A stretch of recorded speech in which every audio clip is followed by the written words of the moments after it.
Late us go to the next topic, that is inequalities.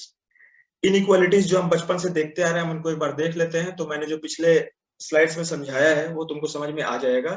अगर अभी तक वो चीजें समझ में नहीं आई तो कोई घबराने की बात नहीं, सब एक साथ समझ में आ जाएगा। एग्जाम्पल से ही हम सारी चीजें बताएंगे तुम्हें। अगर मेरा लिखा हुआ है x is greater than 3 less than 7, अगर ये लिखा हुआ है, देखो एक चीज तो पहले ये समझ लो कि इसको मैं ऐसे भी लिख सकता था, x इज ग्रेटर देन 3 और लेस देन 7। ये दोनों एक ही बातें हैं, कोई प्रॉब्लम की बात नहीं। लेकिन मैं इस तरह से लिखना ज्यादा प्रेफर करता हूँ, इस तरह से नहीं लिखूंगा। रॉन्ग नहीं है, लेकिन मैं इस तरह से नहीं लिखूंगा। क्यों? क्योंकि मुझे मजा तब आता है जब छोटी वाली चीज लेफ्ट हैंड साइड में लिखी रहे और बड़ी वाली चीज राइट हैंड साइड में लिखी रहे। ठीक है ना? तो ये पॉइंट समझ में आ गया होगा। तो इसका मतलब क्या होता है, ये जो मैंने इनइक्वालिटी लिखी है, इसका मतलब ये होता है कि x is greater than 3 and x is less than 7। And लगा हुआ है बीच में, मतलब कि x एक रियल नंबर की वैल्यू होगी जो 3 से बड़ी होगी, लेकिन साथ में 7 से छोटी होगी साइमल्टेनियसली। इसको मैथ्स में कैसे बोलते हैं, ये चीजें ध्यान देने वाली बात। Okay, x can take any values in between 3 and 7।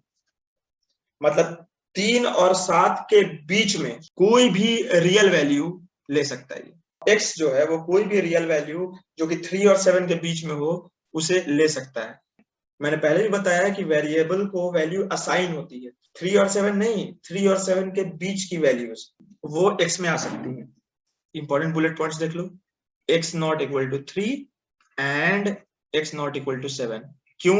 क्योंकि ग्रेटर देन 3 है, 3 के बराबर तो नहीं है, लेस देन 7 है, 7 के बराबर तो नहीं है। ये बात समझ में आ गई? Well and good. तो x की वैल्यूज क्या क्या हो सकती हैं, देख लिया। x की वैल्यूज एग्जांपल के तौर पे 3.000000000000001। x की एक और वैल्यू हो सकती है 6.99999999999, जितने भी 9 लगा दो ये वैल्यू हो सकती है। लेकिन x की वैल्यू ना 3 होगी और x की वैल्यू 7 भी नहीं होगी। एग्जांपल, x की वैल्यू 4 भी हो सकती है यहाँ पे। ओके, तो ये बात हमको समझ में आ गई, कोई प्रॉब्लम की बात नहीं है। दूसरा example, x is greater than equal to 3 and smaller than equal to 7। देखो जब मैं ये लिख रहा हूं तो एंड बोल रहा हूं इंग्लिश में। एंड का मतलब 3 या 3 से बड़ा और साथ में ही 7 या 7 से छोटा साइमल्टेनियसली। तो इसका मतलब क्या हुआ कि the variable x can take any real value between 3 and 7 including 3 and 7। पिछली बार जो मैंने कहा था वो क्या कहा था कि x can take any real value in between 3 and 7, और आगे कुछ नहीं कहा था। अब मैं आगे कह रहा हूं इंक्लूडिंग 3 एंड 7, यानी कि 3 भी हो सकता है और 7 भी हो सकता है। तो तुम बोलोगे सर वहां पे आप लिखते ना, हमको इंग्लिश बहुत अच्छी आती है, एक्सक्लूडिंग 3 एंड 7, लेकिन नहीं लिखते हैं ऐसा। इंक्लूड करेंगे तो अलग से जोड़ देंगे, एक्सक्लूड करने पे जोड़ नहीं देंगे। यानी कि जब 3 और 7 को पकड़ना है तभी बोलेंगे कि भाई 3 और 7 को पकड़ रहे हैं, और अगर 3 और 7 को छोड़ना है तो अलग से नहीं बोलेंगे। क्योंकि बिटवीन 3 एंड 7 का मतलब क्या होता है, 3 और 7 के बीच में। ओके, इसका मतलब ये नहीं होता है कि 3 और 7 को भी पकड़ लिया हमने, तो वो तो ऑलरेडी एक्सप्लेन्ड है पिछले पॉइंट में। यहाँ पे हमने अलग से जोर दिया इस बात पे कि 3 भी होगा और 7 भी होगा। तो यहाँ पे x की वैल्यू 3 भी होगी और x की वैल्यू 7 भी होगी। अब तुम बोलोगे सर कि एक बार में 3 भी वैल्यू हो जाए और 7 भी हो जाए, ऐसा कैसे हो सकता है? एक बार में नहीं होगी। हम ये कह रहे हैं कि x की जगह तुम 3 भी पुट कर सकते हो और x की जगह पे तुम 7 भी पुट कर सकते हो। पिछले एग्जाम्पल में तुम ऐसे पुट नहीं कर सकते।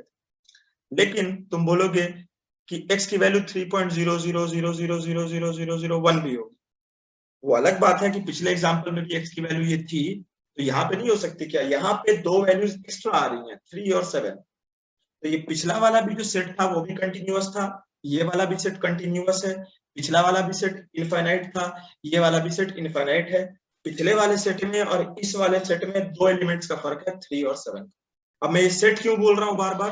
क्योंकि 3 से 7 तक का एक रियल नंबर का सेट मैं सोच सकता हूं ना, वो मैं बताऊंगा उसे मैं कैसे दिखाता हूं ब्रैकेट्स लगा के। कर्ली ब्रैकेट से नहीं दिखाया जाता उसे, मैंने बताया पिछले लेक्चर में कि कर्ली ब्रैकेट से हम नहीं दिखा सकते कंटिन्यूअस सेट्स को, हमें दिखाना पड़ता है किसी और तरीके से। वो तरीका मैं आगे बताऊंगा।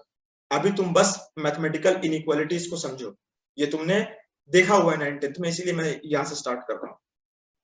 और कुछ एग्जाम्पल्स हम दिमाग में सोचें तो x की वैल्यू 6.9999 भी होगी, x की वैल्यू 5.3 भी होगी, ठीक है। एक और एग्जांपल अगर मैं सोचता हूँ x की वैल्यू 5.3 बार भी होगा, non terminating repeating rational number, okay, कोई प्रॉब्लम नहीं है। लेकिन ये बात बिल्कुल ऑब्वियस है, फिर भी अलग से मैं चिल्ला के बता दे रहा हूँ, x की वैल्यू 2.999999 नहीं होगी और x की वैल्यू 7.00001 नहीं होगी। क्यों? क्योंकि 2.9999 3 से छोटी है, ये क्या बोल रहा है 3 से बड़ी या बराबर, और 7.0001 जो है 7 से बड़ी है, ये क्या बोल रहा है 7 से छोटा या बराबर। ओके, यहां तक बात समझ में आ गई होगी। तीसरी टाइप की इनइक्वालिटी, थोड़ा सा और खिलवाड़ करते हैं, x is greater than equal to 3 and less than 7। पिछले बार एक चीज हम लिखना भूल गए तो वो बता देता हूँ। इसका मतलब क्या होता है, x is greater than equal to 3 and x is smaller than equal to 7।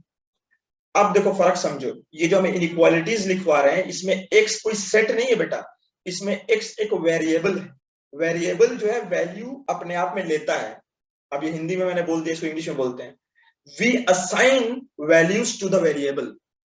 हम वेरिएबल की जगह तरह तरह की वैल्यूज पुट करते हैं, लेकिन यहां पे पाबंदी क्या लग गई कि x एक ऐसा वेरिएबल है जिसकी वैल्यू 3 से 7 के बीच में आप रख सकते हैं, 3 और 7 को इंक्लूड करके। तो यहाँ पे हम क्या बोलेंगे, इजी है, कोई प्रॉब्लम की बात तो है नहीं। यहाँ पे हम बोलेंगे कि x की वैल्यू 3 या 3 से बड़ी होनी चाहिए एंड x की वैल्यू 7 से छोटी होनी चाहिए। इसमें मैं एक पॉइंट क्लियर कर दूं, x is a variable and x is not a set. वो दिख रहा होगा। कभी तुमने देखा कि हमने किसी सेट को ऐसे लिखा कि a is greater than equal to 1 and less than equal to 4, तो मैंने लिखा a इज इक्वल टू 1 2 3 4, ऐसे तो अभी तक हमने नहीं लिखा था। तो x क्या है, एक वेरिएबल है, और ये कोई ऐसी चीज नहीं है जो हम मतलब बचपन से नहीं जानते, ये चीजें तो हम बचपन से जानते हैं, कोई नई चीज तो है नहीं। ओके, अब आगे बढ़ते हैं। पिछले सेट्स में जिस तरह से हमने लिखा था यहाँ भी लिखेंगे, सिंपल चीजें हैं। x की वैल्यू क्या 3 के बराबर हो सकती है? थोड़ा ध्यान लगाओ, यहाँ पे अगर x की जगह मैं 3 डाल दूं तो क्या मैंने गलत वैल्यू डाली या सही वैल्यू डाली? और क्या यहाँ पे x की वैल्यू 7 के बराबर होगी? ओके, नहीं होगी। क्यों? क्योंकि इनइक्वालिटी लगी हुई है, इक्वल टू का साइन नहीं है, हमने देख लिया ये वाली बात। लेकिन जाहिर सी बात है कि x की वैल्यू यहाँ पे 3.00001 भी होगी और x की वैल्यू 6.9999999999 भी होगी। अब हमने क्या किया कि x is greater than 3 less than equal to 7। अब इस वीडियो को पॉज करके तुम अपने आप से x की वैल्यूज क्या क्या होंगी एक बार लिखो, उसके बाद मैं लिख रहा हूँ। तो यहाँ पे मतलब क्या होता है कि x एक वेरिएबल है जो 3 से बड़ी वैल्यूज लेगा एंड उसी दौरान वो वैल्यू ऐसी होनी चाहिए जो 7 या 7 से छोटी भी हो। ऐसा नहीं है कि 3 से बड़ी का मतलब कि 15 ले लिया या 2019 ले लिया, नहीं। इसमें हम क्या x की वैल्यू 3 के बराबर ले सकते हैं? नहीं ले सकते। क्यों? क्योंकि यहाँ पे जो हमने देखा इनइक्वालिटी, वहां पे इक्वल टू का साइन नहीं है। लेकिन x की वैल्यू में 7 के बराबर ले सकता हूं क्योंकि इक्वलिटी लगी हुई है। साथ में x की वैल्यू में यहाँ पे 3.1 भी ले सकता हूं, मैं पाई भी ले सकता हूं। क्यों बेटा? पाई एक इरेशनल, लेकिन इसकी वैल्यू करीब करीब 3.14 होती है। x की वैल्यू में यहाँ पे 6.999999 भी ले सकता हूं, लेकिन मैं x की वैल्यू 7.01 नहीं ले सकता क्योंकि 7 को क्रॉस कर जा रहा है। तो ये इनइक्वालिटीज की फॉर्म में तो समझ में आ गया होगा।